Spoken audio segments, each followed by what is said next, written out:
Donc nous reprenons les interviews avec les groupes de travail de la Fédé, avec cette fois le groupe de travail cadre, qui est constitué donc de militants d'entreprise et qui est coordonné par Bruno Rennes. Donc le rôle de ce groupe est d'aider les équipes syndicales FO à se développer auprès des ingénieurs et cadres. Et pour en parler, nous avons donc Elisabeth Pinto de Schneider et Julien Lepape de Safran. Donc première question, cela fait des années que l'on répète qu'il est impératif que davantage de cadres rejoignent FO. Est-ce que ça avance vraiment ?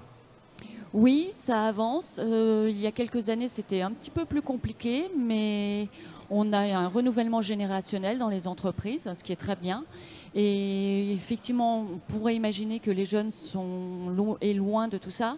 Peut-être une partie, mais il y a aussi une partie qui, lorsqu'elle s'adresse à nous, veut s'investir très vite et très fort. Donc, on a beaucoup d'espoir. Merci. Julien, à titre personnel, est-ce que tu peux nous citer des actions spécifiques que vous menez envers les cadres dans ton entreprise ? Oui, j'ai 3 actions qui me viennent en tête.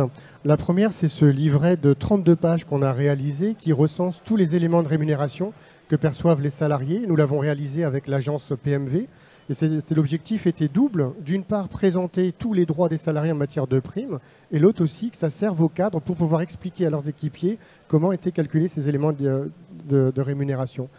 Deuxième grande action que nous avons menée, c'est l'organisation de webinaires sur la nouvelle classification des emplois de la métallurgie. Et nous avons adressé les invitations spécifiquement à des ingénieurs et cadres de Safran pour qu'ils puissent se connecter. Et enfin, la troisième action, c'est celle que nous menons au quotidien. Je pense que c'est la recette qui fonctionne le plus. C'est d'aller vers les cadres pour demander leur avis. Les cadres aiment bien être sollicités pour pouvoir rendre leur avis sur les sujets de l'entreprise. Donc, lorsqu'il y a une consultation dans les CSE, on va vers eux pour leur demander ce qu'ils en pensent. Et l'objectif de tout ça, c'est de nous rendre audibles, visibles et crédibles auprès des ingénieurs et cadres pour se lancer, faire le grand saut et à un moment donné leur dire « Mais ça t'intéresserait pas de nous rejoindre à FO, j'ai besoin de personnes comme toi ».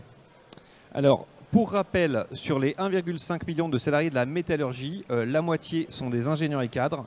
Même s'il y a de plus en plus de cadres qui rejoignent les équipes FO, pour l'instant, la représentativité de FO dans le 3e collège reste d'environ 10%. Donc s'adresser aux cadres, c'est plus un objectif, mais ça doit être un impératif. Il faut encore plus de cadres chez FO.